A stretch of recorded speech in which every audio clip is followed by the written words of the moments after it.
انسان کی زندگی میں تین موڑ بڑے اہم آتے ہیں، تین موقع بڑے اہم آتے ہیں۔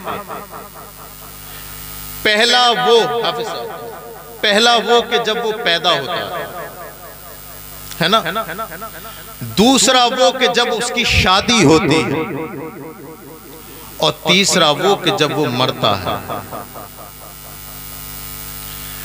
تو جب گھر میں بچہ پیدا ہوا تب بھی ہمیں دین یاد نہیں آیا، جب بچے کی شادی ہوئی، بڑا ہوا، شادی ہوئی، تب بھی ہمیں دین یاد نہیں آیا، شریعت یاد نہیں آئی۔ لیکن جب مرا تو سارے مولوی یاد آ گئے، سارے قرآن کے پارے یاد آ گئے، سارے وظیفے یاد آ گئے، سارے کلمے یاد آ گئے۔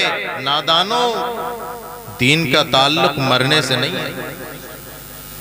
ہم نے اپنے دین کا تعلق صرف مرنے تک محدود کر دیا کہ مریں گے تب قرآن خوانی ہوگی، 40واں ہوگا تب پروگرام ہوگا۔ یہ بتا، کیا تیرے گھر میں وہ بچی پیدا ہوئی کہ یہ اللہ کی نعمت نہیں؟ تیرے بچی کا جو تو مارا تتاڑا پھر رہا تھا، در بدر لوگوں کی خوشامدیں کر رہا تھا کہ میری بچی کا رشتہ ڈھونڈ دو، میرے لڑکے کا رشتہ ڈھونڈ دو، اور مل نہیں رہا تھا۔ رب کی رحمت کو جوش آیا، تجھ پہ ترس آیا اللہ کی رحمت کو، اور تیرے گھر میں رشتہ بھیج دیا، اور تو پھر اللہ کا اتنا بڑا مخالف بنا کہ جس دن تجھے اللہ کا شکر ادا کرنا چاہیے تھا تو رب رسول کا باغی بن گیا۔ بے شک۔ لیکن اب پھر دوبارہ سے میں قابل مبارکباد دی کے لائق سمجھتا ہوں جناب سمیر صاحب، ان کے والدین کو اور ان کے گھر والوں کو اور ان ائمہ حضرات کو جنہوں نے یہ انعقاد کیا ایسے ماحول میں کہ جب شریعت مصطفیٰ پر لوگ سامنے سے حملہ کر رہے ہیں، جب شریعت مصطفیٰ پر ہمیں غیروں سے کیا گلا، ہم غیر سے کس منہ سے کہیں کہ تم نے ہماری شریعت پہ حملہ کیا؟ ہماری شریعت کے باغی تو خود رسول اللہ کا کلمہ پڑھنے والے، ہم کسی کے غیر سے کیا کہیں؟ اعلیٰ حضرت نے کہا تھا نا، ایک طرف آدائے دین، ایک طرف ہے حاسدی، بندہ ہے تنہا شاہ، تم پہ کروڑوں درود۔ آدائے دین تو ہم سمجھتے ہیں، لیکن حاسدین کون ہے؟ یہ آدائے دی تو ہے وہ جو دین کے دشمن ہے، لیکن حاسدین کون ہے؟ وہ یہی ہیں جو پڑھتے تو کلمہ رسول کا ہے لیکن گاتے ایسٹرن کلچر کی ہے۔ تو ایسے ماحول میں جب رب رسول کی بغاوت ہو رہی ہو، ایسے ماحول میں جب شریعت مصطفیٰ کے خلاف پورا مہم چھیڑ دیا گیا ہو اور سنت رسول کو مٹایا جا رہا ہو، اگر ایسے ماحول میں کوئی عاشق رسول کھڑا ہو اور رسول کی وہ حدیث یاد کرے، من تمسک بسنتی عند فساد امتی فلہ اجر مئت شہید، کہ جو میرا امتی میری سنت کے مٹانے کے وقت میری سنت کو زندہ کرے، اللہ اسے 100 شہیدوں کی شہادت کا ثواب عطا کرے۔ نعرہ تکبیر، نعرہ رسالت، مسلک اعلیٰ حضرت فیضان معظمی حضور سید مفتی ریحان میاں صاحب قبلہ، نعرہ تکبیر۔ واہ واہ، سبحان اللہ۔ اور پھر میرے پیاروں، تم نے اپنی شادیوں میں ڈی جے گانے بجائے، ہونا کیا چاہیے تھا؟ وَلَئِن شَكَرْتُمْ لَأَزِيدَنَّكُمْ، اگر تم میری نعمتوں کے شکر گزار بنو گے، میں رب ہوں، میں تمہیں ضرور اس نعمت سے بھی دوگنا کر کے دوں گا۔ نفی تاکید بلند ہے مولانا صاحب، لَأَزِيدَنَّكُمْ، ضرور میں تمہیں دوگنا کر کے دوں گا اور اس سے بھی زیادہ دوں گا، ضرور۔ بجائے اس کے کہ وہ کہ جس کے گھر میں اس کی بیٹی کا رشتہ آ گیا، سجدے میں گر جانا چاہیے تھا، رات بھر اس کی والدہ سر سجدے سے نہ اٹھاتی کہ مولا کہاں میں نے دامن نہ پسارے، مولا کہاں میں نے مزارات پر حاضری نہ دی، مولا اولاد نہیں تھی تو مولا کہاں جا کر کے میں نے منتیں نہ مانی، تو نے مجھے یہ نعمت دی ہے، آج ساری رات تیرے، آج میں فاطمہ الزہرا کی کنیز بنوں گی، آج سجدے سے تب اٹھے گا جب مؤذن فجر کی اذان۔ سبحان اللہ۔ طریقہ زندگی تو یہ ہونا چاہیے تھا نا شکر نعمت کے طور پر، لیکن ہوا یہ کہ اللہ نے جو نعمت دی ہے، اللہ نے جو اپنی نعمتیں تیرے گھر میں اتاری، اس کا تو نے جنازہ اس طور پر نکالا کہ اپنی مکان پر رنڈیوں کو بلا کر کے، طوائفوں کو بلا کر کے، ناچنے والیوں کو بلا کر کے وہ ننگا ناچ کرایا کہ تو عذاب میں مبتلا ہوا، جو دیکھے وہ بھی عذاب میں مبتلا، بے شک وہ بھی عذاب میں مبتلا۔ شادیاں کوئی نئی تھوڑی ہو رہی ہیں کہ شادیاں پہلے نہیں ہوتی تھی، شادیاں ہوتی تھی، پہلے بھی ہوتی تھی۔ آج سے آپ 50-60 سال کا دیکھ لیں، کیا اس وقت شادی نہیں ہوتی تھی؟ کیا اس وقت نکاح معاذ اللہ حرام ہوتا تھا؟ ڈی جے باجے، گانے باجے کچھ نہیں ہوتے۔ اب ہوا یہ کہ شادی میں بجوا تو لیا، اب 3 دن کے بعد اللہ نے وہ اس کے اوپر نحوست پھیری کہ 3 دن کے بعد بہو بیٹھ گئی میکے میں آئی نہیں رہی۔ 3 دن کے بعد جو اس نے ڈنڈا پھیرنا شروع کیا ہے بیوی پہ تو سملے سے نہیں سملے۔ اب کبھی مرسلین حافظ جی کے پاس، کبھی ظفر الدین حافظ جی کے پاس، کبھی مولانا سرتاج کے ساتھ، بہو بیٹھ گئی، حضرت کچھ علاج کر دو، کوئی تعویذ دے دو، کوئی کچھ کر دو، کوئی پڑھنا پڑھانا بتا دو، کیا پڑھنا پڑھا۔ ابے جب پڑھنے کا ٹائم تھا تو رسول کا باغی بنا ہوا تھا، پڑھنے کا ٹائم تو وہ تھا۔ اب ماحول یہ ہوا، اللہ اکبر، سرکار دو عالم صلی اللہ علیہ وسلم ارشاد فرماتے ہیں مستفاد المومن بعد تقوی اللہ خیر لہ من زوجت صالحہ۔ سرکار ارشاد فرماتے ہیں اللہ کے خوف کے بعد انسان کے لیے اگر کوئی سب سے بڑیا نعمت ہے تو وہ نیک بیوی ہے، نیک بیوی ہے۔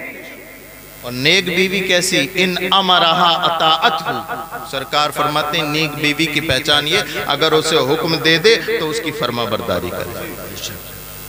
حکم دے دیا بیوی پانی پلا دو تو یہ 3 دن کے بعد ہی اس نے رنگ دکھانے شروع کر دے، خود پی لو، تم سے نہ لیے جا رہے آپ، رنگ دکھانے شروع کر دیے۔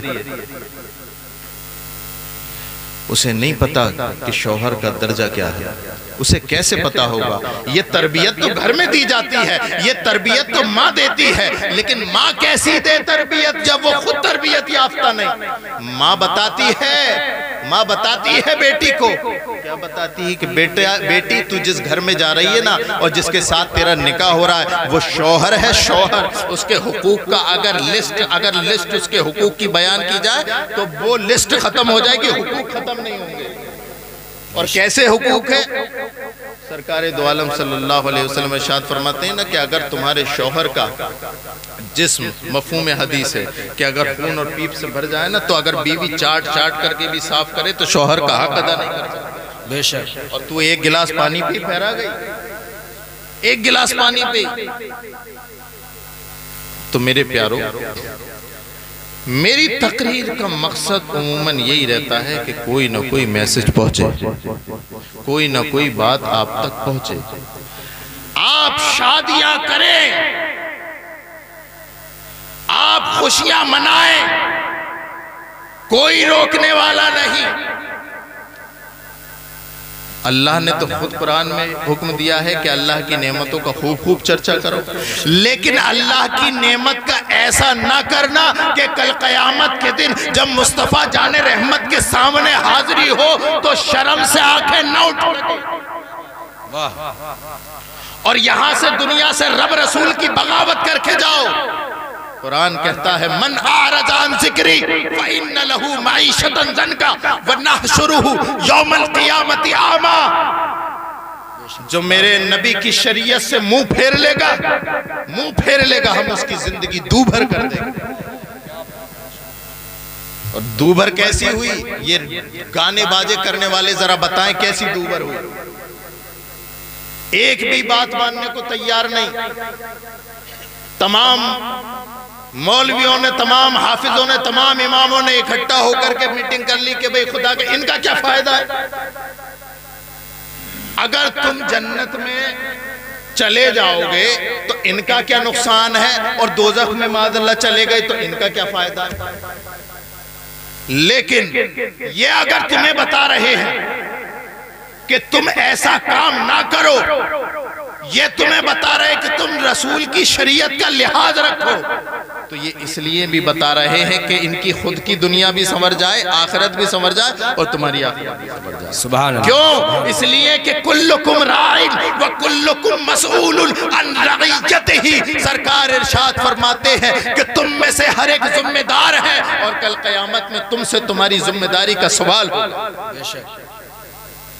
اور وہ چاہے وہ امام ہو، وہ چاہے سید ہو، وہ چاہے مولوی ہو، چاہے وہ مفتی ہو، چاہے کوئی ہو، اگر ذمہ دار ہے، اگر وہ اپنی ذمہ داری ادا کر رہا ہے، تب تو وہ ہماری سر و آنکھوں پر ہے، لیکن اگر اس نے اپنی ذمہ داری پوری ادا نہیں کی تو پھر یہاں بھی گرفتار بلا ہے اور قیامت میں بھی۔ بے شک۔ اپنے اندر میرے پیارو سدھار پیدا کریں، اپنی زندگی کا طریقہ بدلیں، اپنی زندگی کا طریقہ بدلیں۔ ہم ہر مہینے جلسے کراتے رہیں، ہم روز میلادیں، ایک دن میں کم سے کم 5 یا 6 جگہ میلاد پڑھنے کی آوازیں آتی ہیں۔ کیا آپ نے ایک ہی جلسے سے، کیا آپ نے ایک بھی میلاد سے اپنی سن کر کے اپنی زندگی کا مفہوم بدلا؟ کیا کوئی ہے ایسا جو مجھے کھڑا ہو کے بتا دے کہ میں پہلے نماز نہیں پڑھتا تھا، لیکن جب سے میں نے جلسہ سنا میں نمازی بن گیا؟ میں زکوٰۃ نہیں دیتا تھا، لیکن جب سے میں نے تقریریں سننا شروع کری ہے میں زکوٰۃ بھی دینے لگا ہوں۔ میں روزے نہیں رکھتا تھا، میں نے میلاد پاک کی محفلیں سنی، علماء کی تقریریں سنی، جلسوں میں گیا اور میں نے روزے رکھنے شروع کر دیے۔ کوئی ہے ایسا؟ نہیں۔ کیوں؟ اس لیے کہ ہم نے اپنے جلسوں کو رسم بنا لیا، رسم بنا لیا، رسم کیا؟ ارے بھائی 10واں آ گیا میلاد تو کرایا ہی نہیں، ارے 40واں آ گیا میلاد تو کرایا، ارے شادی آ گئی بھی میلاد بھی کرانا۔ تو تم نے اپنی رسموں کو کے ساتھ ساتھ میلاد پاک کو اور جلسوں کو بھی رسم بنا لیا۔ میرے پیارو یہ رسم نہیں، یہ مصطفیٰ کا منبر ہے، یہ مصطفیٰ کا منبر ہے، اور وہ 63 سال کی جو زندگی ہے میرے مصطفیٰ کی، وہ کوئی قصے اور کہانیوں پر مبنی نہیں، احکام شریعت کا ابلاغ و ترسیل۔ سبحان اللہ۔ نعرہ تکبیر، بلند آواز سے نعرہ تکبیر، نعرہ رسالت، مسلک اعلیٰ حضرت حضور سید ریحان میاں صاحب قبلہ، نعرہ تکبیر۔ اس لیے میرے پیارو منبر سے بھی اگر جو بات کہی جائے آپ اسے سنیں اور اس پر عمل کرنے کی کوشش کریں۔ یہ شادی کی محفل ہے، سرکار فرماتے ہیں تنکح المرأة لأربع۔ سرکار فرماتے ہیں کسی بھی عورت سے 4 وجہ سے شادی ہوتی ہے۔ میں کسی گاؤں کے کسی بھی ذمہ دار سے پوچھوں بھئی آپ اپنی لڑکے کی شادی کرنا چاہتے ہیں، کیسی لڑکی؟ بولے بڑے خاندان میں کریں گے۔ عامر مولانا عامر، تھوڑا غور سے سننا میری بات کو۔ حسب اور نسب کی وجہ سے بیٹا شادی نہیں ہوتی ہے نا۔ سرکار فرماتے ہیں تنکح المرأة لأربع، کسی بھی عورت سے شادی کرنے کی 4 وجہ ہوتی ہے، لمالها ولحسبها ولجمالها ولدینها۔ سرکار فرماتے کسی بھی عورت سے شادی کرنے کے 4 صورتیں ہو سکتی ہے، یا تو آپ اس کا مال دیکھ کر کے رشتہ لے کر کے جائیں گے، یا آپ اس کا خاندان دیکھ کر کے رشتہ لے کر جائیں گے، یا آپ اس کی خوبصورتی کی وجہ سے اس سے شادی کریں گے، یا آپ اس کے دین کی وجہ سے شادی کریں گے۔ یا رسول اللہ ان 4 میں سے چننا کیا ہے؟ سرکار فرماتے فاظفر بذات الدین، دین والی عورتوں کو اپنے نکاح میں دین والی عورتوں کو اپنے نکاح میں لاؤ۔ اب بات یہ آئی کہ حضرت مولا علی کا آپ نے حوالہ دیا، تو ایک اصول حدیث کا ایک قاعدہ یاد رکھے کہ جب کسی صحابی کا قول اور حدیث رسول ٹکرا جائے تو سرکار کی حدیث پر عمل ہوگا، ہے نا، اور اسے چھوڑ دیا جائے گا۔ تو ابھی طالب علم میں ہم بھی ہیں، آپ بھی ہیں، کوئی بات نہیں۔ تو کسی بھی حسب اور نسب کی وجہ سے نہیں میرے پیارو، رسول پاک کا دین پڑھا ہے، اس وجہ سے شادی کریں۔ آپ مال، سرکار نے ایک حدیث پاک میں اور ارشاد فرمایا کہ اگر تم مال کی وجہ سے نکاح کرو گے تو مال فانی ہے، حسن کی وجہ سے نکاح کرو گے تو حسن ختم ہو جائے گا، لیکن رسول کا دین دیکھ کر کے شادی کرو گے، قسم خدا کی وہ قبر تک جائے گا، قبر تک جائے گا، قبر تک جائے گا میرے پیارو، قبر تک جائے گا۔ ادھر مت دیکھو، تمہاری زندگی کا ٹریکٹر اس سے تیز چل رہا ہے، یہ بریک لگ گئے، لیکن تمہاری زندگی کے ٹریکٹر کے بریک جس دن لگ گئے نا، جس دن لگ گئے اسی دن کہو گے ارے یا لیتنی کنت ترابا، ارے تھوڑی سی مہلت مل جاتی، ہے نا۔ امام صاحب بتا رہے تھے، ریحان میاں صاحب بتا رہے تھے، کچھ عمل ہو جاتا تو ایسی ویسی باتوں کی طرف توجہ نہ دے کر کے اب میں یہ سمجھ رہا تھا، میں جو بات کر رہا ہوں بڑے دھیان سے سن رہے ہوں، بھئیہ بیچ میں ابھی اتنی بڑی بات چل رہی تھی، وہ سب ٹریکٹر کو دیکھ رہے تھے۔ ابھی انہوں نے ناظم رضا خلیلی صاحب نے ہاتھ اٹھوائے، کون کیا ہے، پریشان ہو گئے کیا؟ تو سب نے ہاتھ اٹھا دیے، ذہن حاضر ہی نہیں ہے، ذہن حاضر رکھے میرے پیارے۔ سنو، ہمارا مقصد کوئی واہوائی لوٹنے نہیں ہے، قسم خدا کی رسول پاک صلی اللہ علیہ وسلم کی اگر ایک بات بھی تمہارے دل میں بیٹھ گئی نا، ہماری نجات کا ذریعہ بن جائے گا، ہماری نجات کا ذریعہ بن جائے گا، ہم اس لیے بات کر رہے ہیں۔ تو اب کسی سے بھی پوچھو آپ دنیا دار سے تو وہ کہے گا بھئی یار پردھان کی لونڈیا سے شادی کریں گے، اچھا وہ نہ ملے تو یار فلاں بھئی وہ جو خاندان ہے نا بڑے لٹھوں والا خاندان ہے، اس سے کریں گے شادی، اور فلاں بڑی خوبصورت بچی ہے، اس سے کریں گے شادی۔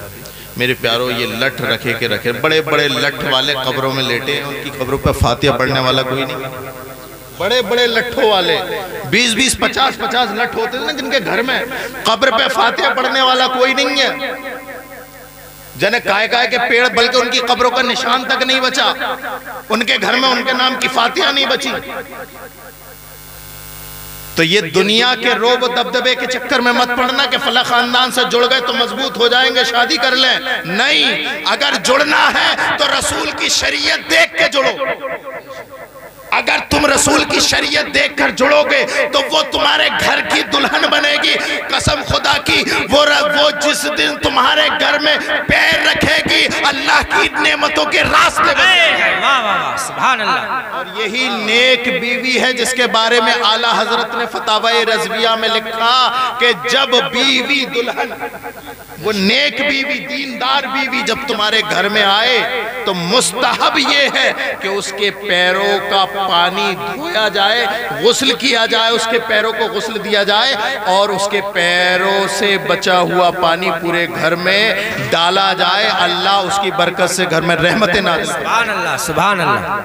عورت کا مقام دیکھ رہے ہیں، عورت کا مقام دیکھ رہے ہیں، عورت کا کیا مقام ہے، کیا مقام دے دیا رسول اللہ۔ ارے بھئیہ رک جاؤ تھوڑی دیر کے لیے، تھوڑی دیر کے لیے رک جاؤ۔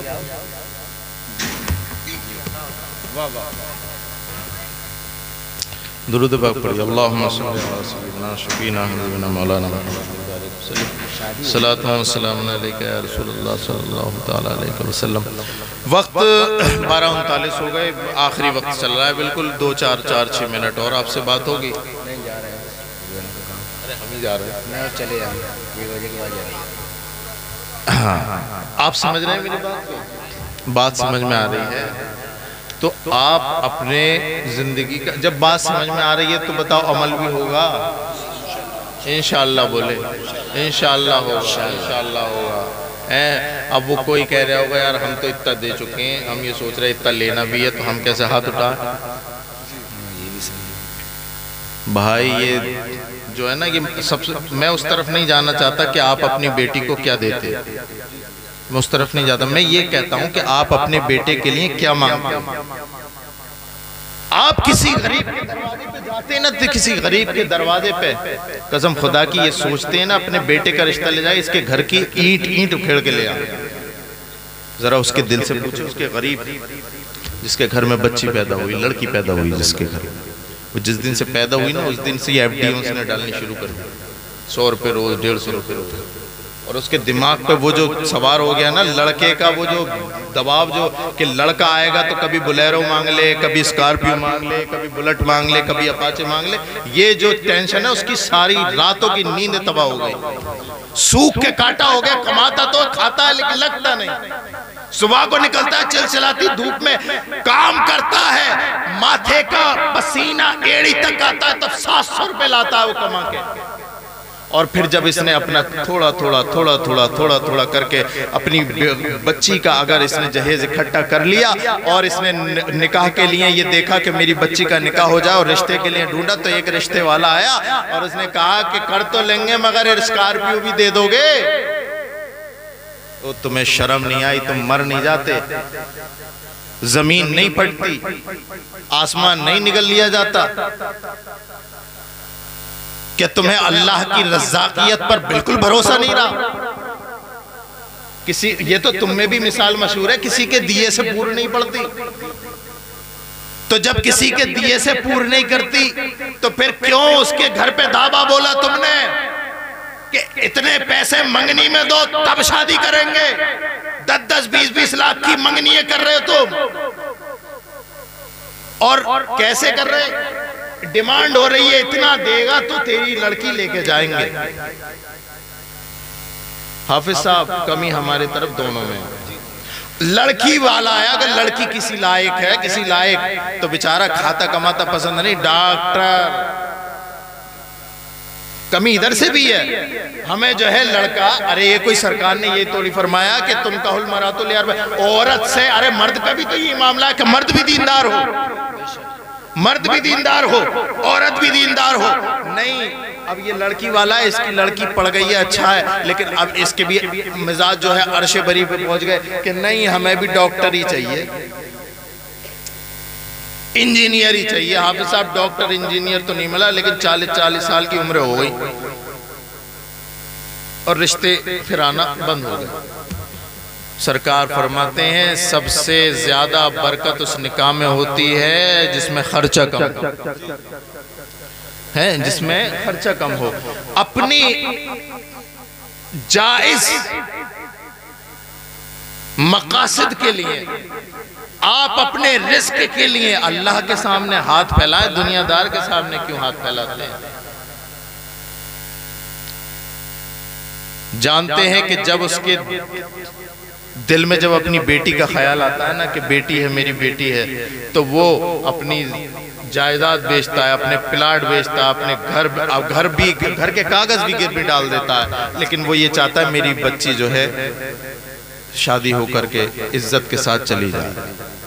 اور اس میں بھی اتنے بڑے کمبخت اور مردود ایسے اس قوم میں موجود کہ اتنا سب کچھ مانگ کر لینے کے باوجود بھی ان کا پیٹ نہیں بھرا. آئے دن لڑکی کو پریشان کرتے رہے کہ اب یہ لا گھر سے، اب یہ لا گھر سے، اب یہ دلوا، اب یہ دلوا.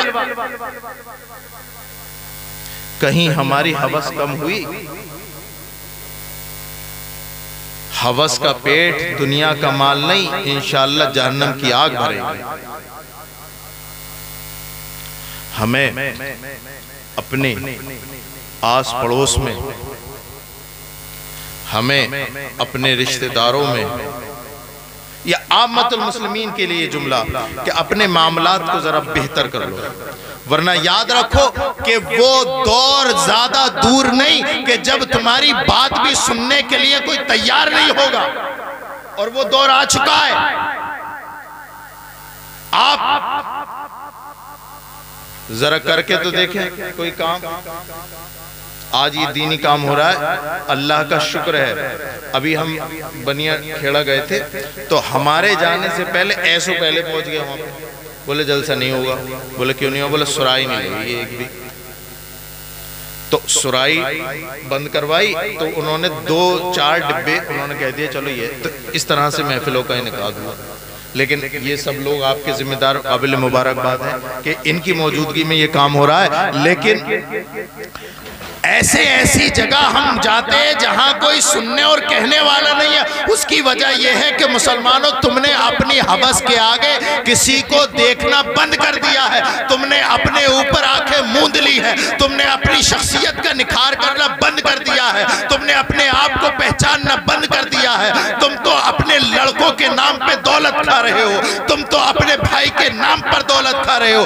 تم تو اپنے رشتہ داروں کے نام پہ دولت کھا رہے ہو. او یاد رکھو وہ دن دور نہیں کہ جب مر کے ہمیں اسی مٹی میں جانا ہے اور گنبد خضرا والے کو منہ دکھانا ہے. اور کون گنبد خضرا والا؟ وہ گنبد خضرا والا جس نے ہمیں یہ درس دے کر گئے ہیں، جو ہمیں یہ درس دے کر گئے کہ تم تمام جتنے بھی مسلمان ہو ایک جسم. اگر جسم کا کوئی حصہ تکلیف پاتا ہے تو دوسرا پورا جسم تکلیف میں آ جاتا ہے، تکلیف میں آ جاتا ہے. اگر کوئی غریب پریشان ہے تم اسے دیکھ کے خوش نہ ہو. اگر کوئی غریب مفلسی سے دوچار ہے، رشتوں سے دوچار ہے، تم اس کی کھلکھلیاں نہ بڑھاؤ بلکہ اس کی شادی کے انتظامات کرو. آپ اپنی طرف سے بھی کر سکتے ہیں. آپ رشتے اس کے ڈھونڈ کر کے دو. بڑا لڑکیوں کے رشتے بالکل ملنا غیر ممکن سے ہو رہے ہیں. لوگ نوٹوں کی گڈیاں لیے پھر رہے ہاتھوں میں کہ رشتے کرا دو، لیکن رشتے نہیں مل رہے. اس کی وجہ یہ کہ ہم نے شادی کو اتنا سخت کر دیا، اتنا سخت کر دیا کہ آپ سوچ نہیں سکتے کتنا سخت کر دیا. 1400 سال پہلے سرکار کا وہ خیر القرون زمانہ دیکھیں جہاں سرکار نے نکاح کو اتنا آسان کر دیا تھا، اتنا آسان کر دیا تھا کہ نکاح آسان تھا اور زنا مشکل تھا. لیکن تم نے اپنے شادیوں کے اخراجات اتنے زیادہ کر دیے اور ڈیمانڈیں اتنی کر دی، اتنی کر دی، اتنی کر دی کہ اب نکاح مشکل، زنا جی ہے نا. اللہ رب العزت ہم سب کو علم نافع، عمل صالح عطا فرمائے اور اپنی زندگی میں سدھار پیدا کرنے کی توفیق عطا فرمائے. اپنا جو زندگی کا جو صبح و شام ہے وہ مصطفیٰ جان رحمت صلی اللہ تعالیٰ علیہ وسلم کے مطابق گزارنے کی توفیق عطا فرمائے. اور سرکار نے جو ہمیں شادیوں کا تصور دیا ہے، میں بتاؤں آپ کسی کے گھر جاتے ہو نا رشتہ لے کے تو آپ پوچھتے ہو کہ لڑکی والوں سے کیا کیا ہے، لیکن مولا کائنات بھی گئے تھے سرکار کی بارگاہ. تو سرکار نے حضرت علی نے نہیں پوچھا تھا کہ یا رسول اللہ آپ کیا کیا دیں گے، بلکہ سرکار نے پوچھا اے علی تم رشتہ مانگنے آؤ، یہ بتاؤ تمہارے پاس ہے کیا، ہے کیا تمہارے پاس. یعنی لڑکی والے کو تو اجازت ہے کہ وہ پوچھے کہ لڑکے کا کاروبار، اس کو نانو نفقے کا اس کی صلاحیت ہے کہ نہیں. لیکن لڑکے والے کو قطعی گنجائش نہیں کہ پوچھے کیا کیا ہے. یہ لڑکی ہے، یہ لڑکی جیسی ہے آپ دیکھیں، پسند ہے، دیندار ہے. میں تمہیں ایڈوائز دیتا ہوں قسم خدا کی منبر رسول سے یہ بات بڑی ذمہ داری سے کہتا ہوں، اگر آپ صرف اور صرف دینداری دیکھنا شروع کر دینا، دینداری دیکھنا شروع کر دے، قسم خدا کی چند سال گزریں گے ہمارا معاشرہ پھر سے وہی پیدا ہوگا. سبحان اللہ. سرکار نے اللہ رب العزت نے ارشاد فرمایا انتم الاعلون ان کنتم مومنین. سر بلندی تمہاری دہلیز کی کنیز بنے گی، شرط یہ ہے کہ تم مومن بنو. بے شک سبحان اللہ. اپنے آپ کا ایمان جگاؤ. وقت اب نہیں رہا، میں اپنی بات کو ختم کرتا ہوں. جو کچھ میرے بولنے میں خطائیں ہوئی اللہ اسے معاف فرمائے.